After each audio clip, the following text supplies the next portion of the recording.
ایک سوال ہے کہ کیا خوابوں میں پیغمبر اور ائمہ کا آنا یہ ممکن ہے؟ کیا یہ ممکن ہے کہ وہ آ کر کوئی حکم دیں اور اس کا ماننا پھر جو ہے وہ ہمارے لیے ضروری ہو جائے؟ تو دیکھیے ایک بات یاد رکھ لیجئے کہ شیطان آپ کو ہر طرح سے گمراہ کرنا چاہتا ہے، چاہے آپ خواب کی حالت میں ہوں، چاہے آپ جاگ رہے ہوں، وہ کوئی موقع آپ کو بہکانے کا ہاتھ سے ضائع نہیں کرنا چاہتا۔ انہی خوابوں کے ذریعے لا تعداد ایسے افراد گزرے ہیں کہ جنہوں نے پتہ نہیں کون کون سے دعوے کیے ہیں۔ کسی نے کہا ہمیں امام نے حکم دیا ہے، کسی نے کہا ہمیں رسول نے حکم دیا ہے، بعد میں پتہ نہیں کون کون سے ان لوگوں نے دعوے کیے اپنی حیثیت کو بنانے کے لیے، جس میں ایک غلام احمد قادیانی کے خواب، پوری کتابیں اس کے خوابوں کی اگر آپ پڑھیں، اس میں اس نے اپنے واحد اوائی جو بھی خواب اس قسم کے ہیں، یہ ایران میں بابی اور بہائی جو فرقہ ہے ان کے بانیوں کو انہوں نے اپنے خوابوں کے ذریعے ہی لوگوں کے اندر بہت سی بیس لیس باتوں کو بنایا اور ایک نئے مذہبوں کو ایجاد کیا۔ اچھا، لوگ بعض اوقات اس سے ایک حدیث سے سوء استفادہ کرتے ہیں جو لوگوں میں بہت مشہور بھی ہے کہ من رآنی فی المنام فقد رآنی، جس نے مجھے خواب میں میری زیارت کی ایسے ہی ہے جیسے اس نے بیداری میں میری زیارت کی۔ فإن الشیطان لا یتمثل فی صورتی، کیونکہ شیطان میری صورت نہیں بنا سکتا۔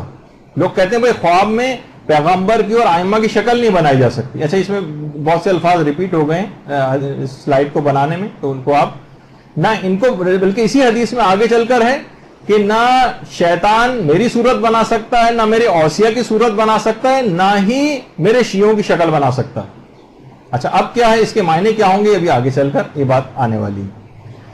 تو شیطان کسی شخص کی بھی نیند میں یا بیداری میں پیغمبر فرماتے نہ میری شکل اختیار کر سکتا ہے، نہ میری اوصیہ کی شکل اختیار کر سکتا ہے، نہ صاحبان ایمان کی۔ اس حدیث کے متعلق شیخ مرتضی انصاری جو ہمارے کتنے بڑے اور مشہور عالم گزرے ہیں، انہوں نے اپنی کتاب رسائل اس کی دوسری جلد میں یہ بات لکھی ہے کہ یہ حدیث ضعیف، اور اس قسم کی روایات سے استدلال نہیں کیا جا سکتا ہے خواب میں امام کو آ کر کوئی حکم شریعت بتائیں تو اس پر عمل کرنا الگ سے واجب ہو جائے۔ اور اسی طریقے سے ہمارے ایک بہت بڑے عالم گزرے مرزا قمی، یہ مرزا قمی وہ ہیں، کہا کہ یعنی حدیث ضعیف ہے، شیخ مرتضی انصاری نے کہا۔ مرزا قمی نے قوانین الاصول، دیکھیے مرزا قمی کی قبر ہے، معصوم قم کے سامنے جو قبرستان ہے اس میں مرزا قمی کی قبر ہے، یہ ان کی قبر ہے، اور ان کی قبر ہی کے اوپر ان کی کتاب کا نام ہے القوانین، جو ان کی بہت ہی مشکل ترین ایک قوانین الاصول جو ان کی کتاب کا نام ہے۔ اس میں انہوں نے کہا کہ یہ ٹھیک ہے کہ شیطان امام کی اور رسول اللہ کی شکل نہیں بنا سکتا، مگر کوئی اور شکل بنا کر یہ دعویٰ تو کر سکتا ہے کہ میں رسول یا امام ہوں، جھوٹ تو بول سکتا ہے، کیونکہ ہم رسول اور ائمہ کی حقیقی اور نورانی شکلوں سے واقف نہیں۔ تو کوئی سی بھی نورانی شکل بنا لے وہ اور کہہ دے کہ میں رسول اللہ ہوں یا امام ہوں، یہ تو ممکن ہے، تو آپ کے لیے بات لوٹ پھر کر پھر وہیں پر آ جاتی ہے کہ آپ کے لیے کوئی چیز ثابت نہیں ہوگی۔ اور بہار الانوار کے 58ویں جلد میں کہہ رہے ہیں اس بات کی تائید کے لیے حدیث بھی موجود۔ اور یہ سوال علامہ ہلی سے بھی پوچھا گیا کہ کوئی کہتا ہے کہ خواب میں رسول اللہ کی ہمیں زیارت ہوئی ہے یا امام معصوم کی زیارت ہوئی ہے اور اس میں وہ آ کر کوئی حکم دے رہے ہیں، تو کیا ہمیں ماننا چاہیے؟ تو علامہ ہلی نے کہا کہ اگر وہ خواب میں آ کر کسی خلاف ظاہر بات کا حکم دیں، یعنی جو بات قرآن و حدیث سے ٹکرا رہی ہو تو اس کو تو نہیں مانا جائے گا، لیکن جو بات قرآن و حدیث کے مخالف نہیں ہے، واجب و حرام کی اس میں کوئی بات نہیں ہو رہی ہے، مثلا وہ آ کر کہہ رہیں گے سورہ قدر جو ہے روزانہ پڑھو، تو اس میں مطابقت کرنے میں کیا حرج؟ وہ مثلا خواب میں آ کر کہہ رہے ہیں جو پہلے سے ثابت شدہ بات ہے کہ غریب کی مدد کرو، تو اس میں مطابقت کرنے میں، ان کا حکم ماننے میں کیا حرج؟ لیکن امام آ کر کوئی الگ سے حکم دیں گے، مثلا نماز پڑھنا آج سے بند کر دو یا اذان دینا بند کر دو، اب یہاں پر ان کی بات نہیں مانی جائے گی۔ تو اور یہی وجہ ہے کہ ہمارے چھٹے امام کی ایک حدیث بھی ہے، اللہم صلی علی محمد و علی محمد،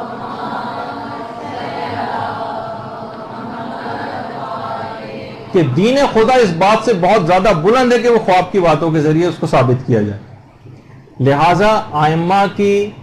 اور رسول اللہ کا خواب میں آ کر کسی حکم شریعت کو بتانا خود ان کی اپنی تعلیمات ہی کے خلاف ہے، کیونکہ دیکھیے اگر آپ اپنے عقائد اور اپنے واجبات کو خوابوں کے ذریعے آپ ثابت کریں گے تو دوسرے گمراہ فرقے مثلا قادیانی، مثلا بہائی، مثلا ناصبی، یہ بھی کیا کریں گے؟ اپنے اپنے خوابوں کو لے کر آ جائیں گے، ہم نے بھی خوابوں میں یہ چیز دیکھی، تو قرآن و احادیث گویا معطل ہو کے رہ جائیں گے۔ اور کسی شخص کے صحیح و غلط ہونے کا کوئی معیار ہی نہیں ہوگا. ہم کیسے پہچانیں گے کہ اس کا خواب صحیح ہے کس کا غلط ہے؟ اچھا خواب تو ہمیں خود بھی انسان جس کو خواب دیکھ رہا ہوتا ہے وہ خود اپنے خوابوں کو صحیح ایکسپریس نہیں کر پاتا, اسے صحیح یاد نہیں رہ پاتے. اٹھنے کے وہ سائنٹیفک ریسرچ بھی ہے کہ آدھے گھنٹے کے اندر اندر اکثر 90% خواب تو آپ بھول چکے ہوتے ہیں. تو آپ کیسے کسی کو بتائیں گے؟ زیادہ عرصے ان کی تفصیلات بھی یاد نہیں رکھ سکتے, تو کیسے ممکن ہے کہ اس کے اندر کوئی حکم شریعت وغیرہ آ کر بتایا جائے؟ تو اول تو کتب حدیث میں سے یہ والی حدیث ثابت نہیں ہے, اور اگر ثابت ہو بھی جائے کہ تب بھی اس کا وہ مفہوم نہیں ہے جو لوگوں نے سمجھا ہے, کیونکہ شیطان کوئی سی بھی شکل بنا کر ہی کہہ سکتا ہے کہ میں رسول اور امام ہوں اور میری بات پر عمل کرو, تو اس کی بات کی کوئی حقیقت نہیں. اور پھر الگ سے حدیث میں بھی امام نے کہا کہ خدا کا دین اس بات سے بہت زیادہ بلند ہے کہ خواب کی باتوں کے ذریعے ثابت ہو. اچھا بہت سے علماء کا تو باقاعدہ امتحان تک لیا گیا ہے, خواب میں آ کر رسول یا امام نے آ کر کوئی حکم دیا, کہا کہ اس کام کو کرو, انہوں نے نہیں کیا. کسی مکروہ کام کو کرنے کو کہا, انہوں نے نہیں کیا. پھر دوبارہ آ کر حکم دیا, پھر نہیں کیا. تیسری دفعہ اور سختی سے کہا کیوں عمل نہیں کرتے؟ انہوں نے کہا کہ مولا آپ ہی کے دین خدا کی خواب کی باتوں سے ثابت نہیں ہوتا. تو پھر وہ مجھے صحیح یاد نہیں کہ پیغمبر اسلام تھے کسی امام کا تھا, تو وہ بہرحال وہ بہت خوش ہوئے اور کہا کہ تم ہی یعنی صحیح طور پر فقیہ ہو, کہ ہم یہی چاہتے تھے کہ ایسا تو نہیں کہ تم خواب میں آ کر کوئی چیز تعلیم دے رہے ہیں تو تم اس کے مطابق فتویٰ دینا شروع کر دو. تو بہرحال تو اب اسی طرح سے اور مثلا آیت اللہ سیستانی سے بھی ایک سوال پوچھا گیا کہ بہت سارے افراد اس طرح کے ہیں جو باقاعدہ دعویٰ کرتے ہیں, اچھا صاحبان علم میں سے بھی وہ ہوتے ہیں, قابل اعتبار بھی مثلا ہوتے ہیں ہمارے لیے, وہ آ کر کہتے ہیں کہ مثلا ہم نے حضرت حجت کو خواب میں دیکھا ہے, تو کیا ایسا ممکن ہے کہ جاگتی آنکھوں سے یا مثلا خواب میں ان کو دیکھیں اور ہم اس کے اوپر یقین بھی ہو؟ تو بہرحال ان کا ممکن تو ہے ایسا, سوائے اس کے کہ کوئی ایسے آپ کے پاس شواہد آ جائیں جس سے اس کی غلط بیانی ہے وہ ثابت ہو جائے تو ایک الگ بات ہے, لیکن اس سے کوئی چیز ثابت نہیں ہوگی. یعنی ٹھیک ہے وہ آ کر کہہ رہے کہ مجھے آ کر انہوں نے یہ حکم دیا ہے, یا کوئی الگ سے نہیں, جو پہلے سے ثابت شدہ اگر کوئی بات کی ہے تو ویسے ہی ماننا ہے, کوئی اچھی بات کہی ہے اس کی تابعداری اور مطابقت آپ کر لیں. لیکن الگ سے کوئی چیز جو قرآن و حدیث سے ثابت نہیں ہے وہ اگر آ کر خواب میں بتائی جائے گی تو وہ بہرحال ان چیزوں سے ثابت نہیں ہوتی. اور آپ کو کوئی سے بھی یہی پوچھا گیا کہ کوئی پیغمبر کی یا مثلا کہ ائمہ میں سے کوئی اگر اس کے خواب میں آتے ہیں اور اس کو آ کر کسی بات کا جو ہے حکم دیتے ہیں, کیونکہ ہمارا اعتقاد بھی مثلا یہی ہے کہ خواب میں آ کر ان کی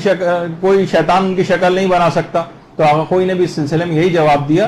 کہ نہ تو اس خواب کی کوئی حجت شرعی, نہ تو یہ خواب حجت شرعی ہے, اور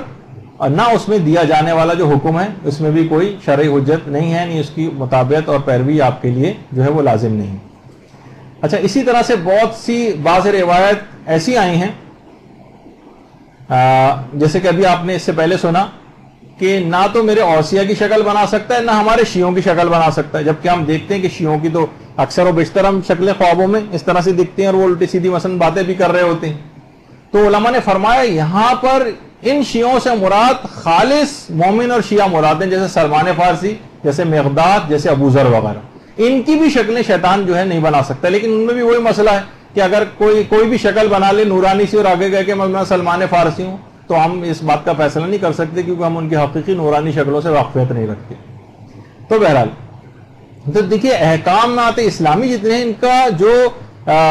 مدار ہے یہ علوم ظاہرہ پر ہوتا ہے ہمیشہ, یعنی جو قرآن و حدیث سے جو باتیں ثابت ہوتی ہیں ان پر ہوتا ہے. انبیاء اور ائمہ خود ظواہر کے پابند, یعنی جیسے اکثر ائمہ اور انبیاء جو ہے وہ منافقین کی کفر سے واقف ہوتے تھے, یہ اصلاً جو زبان سے اسلام کا اقرار کر رہا ہے لیکن اندر سے کافر, مگر وہ ان کے گیلا ہاتھ بھی اگر وہ ملا لیتا تو وہ پاک نہیں کرتے تھے. مسجد سے باہر اس منافق کو نکالتے نہیں تھے جبکہ معلوم تھا کہ اندر سے کافر ہے. چیزوں کی بہت سی نجاستوں سے واقف, حقیقی نجاست سے واقف ہوتے تھے, لیکن ظاہراً اگر اس کو پاک مانا جاتا تو اس کو پاک سمجھتے تھے. یعنی وہ ظاہر کے پر یعنی معمول تھے اس بات پہ کہ وہ ظاہر کے مطابق عمل کریں, یعنی اپنے باطنی علوم کی طرف اس سلسلے کے پابند نہیں تھے. معلوم تھا پیغمبر کو کہ دروازے پر کون ہے علم نبوت سے, لیکن پھر بھی پوچھتے تھے کون, تو ان کی چیزیں تھی. تو بہت سی تو دیکھیے احادیث تک ایسی ہیں کہ جو خبریں واحد ہوتی ہیں, ضعیف ہوتی ہیں, کسی ایک راوی سے ہوتی ہیں, ان میں بھی ہم واجب و حرام والی باتیں نہیں لیتے. اکثر علماء مستحبات کی روایتیں بھی نہیں لیتے ان سے,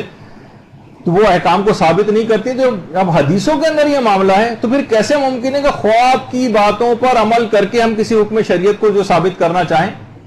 تو بہرحال ایسا کچھ نہیں. تو اب تعبیر خواب کے سلسلے میں دیکھیے بہت ساری کتابیں مارکیٹ میں بھی اویلیبل ہیں. ایک علامہ مجلسی کے حوالے سے ایک کتاب ان سے منسوب کر کے از افادات علامہ مجلسی لکھ کے بھی جو ہے وہ مارکیٹ میں وہ بھی جو ہے وہ آئی ہوئی ہے تعبیر الرؤیا کے نام سے. اور اسی طریقے سے تعبیر خواب کی بہت ساری کتابیں جو ہیں وہ مارکیٹ میں اویلیبل ہیں. لیکن بہرحال اندر اس کے جائیں گے تو بہت زیادہ کوئی آپ کو کارآمد ایسی باتیں اس میں نہیں ملیں گی. علماء اور مجتہدین نے جو اس سلسلے میں بیان فرمایا وہ آپ کی خدمت میں پیش ہو گیا.